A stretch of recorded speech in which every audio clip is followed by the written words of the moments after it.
আজকে আপনাদের সঙ্গে এমন একটা কেকের রেসিপি শেয়ার করছি, এটা যদি আপনারা বাসায় বানিয়ে খান, আশা করি আপনাদের মন চাইবে সবসময় বাসায় এইরকম কেক বানাতে।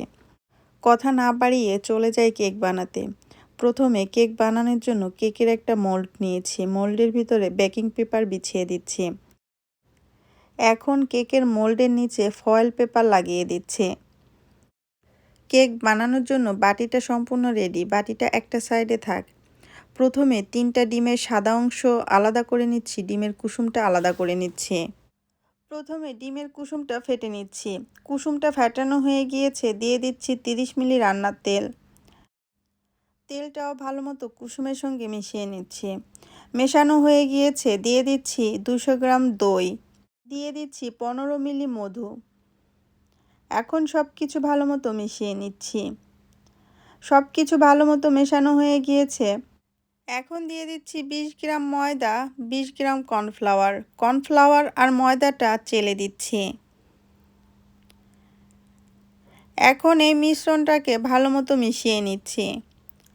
ভালো মতো মেশানো হয়ে গিয়েছে, মিশ্রণটা একটা সাইডে রেখে দিচ্ছি। 3টা ডিমের সাদা অংশের ভিতরে দিয়ে দিচ্ছি 1 টেবিল চামচ পরিমাণে লেবুর রস, দিয়ে দিচ্ছি 1 চিমটি পরিমাণে লবণ।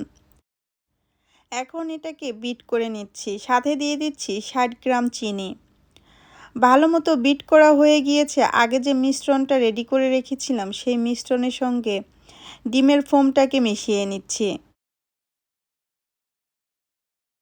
কেক বানানোর জন্য এই মিশ্রণটা সম্পূর্ণ রেডি। আগে যে বাটির ভিতরে বেকিং পেপার বিছিয়ে রেখেছিলাম, বাটির ভিতরে এই মিশ্রণটা দিয়ে দিচ্ছি। কেকটা চারিদিকে সমান করে দিচ্ছি। কেকের বাটিটা একটা বেকিং ট্রের উপরে দিয়ে দিলাম, দিয়ে দিচ্ছি কিছুটা গরম পানি। এই কেকটাকে 150 ডিগ্রি তাপমাত্রায় 50 মিনিটের মতো বেক করে নিব। 50 মিনিট পরে কেকটা ওভেন থেকে বের করে নিয়েছি। এই কেকটা আপনাদেরকে কেটে দেখাচ্ছি কতটা ভালো হয়েছে এই কেক। আপনারা বাসায় একবার হলেও এইভাবে ট্রাই করে দেখতে পারেন। আশা করি আপনাদের কাছে খুব ভালো লাগবে। আপনাদের হাতের কাছে যদি ওভেন না থাকে, চুলায় এইভাবে বেক করে নিতে পারেন। কেকের রেসিপিটা আপনাদের কাছে কেমন লেগেছে কমেন্টস করে জানাতে ভুলবেন না। আজকে এই পর্যন্ত। সবাই ভালো থাকবেন।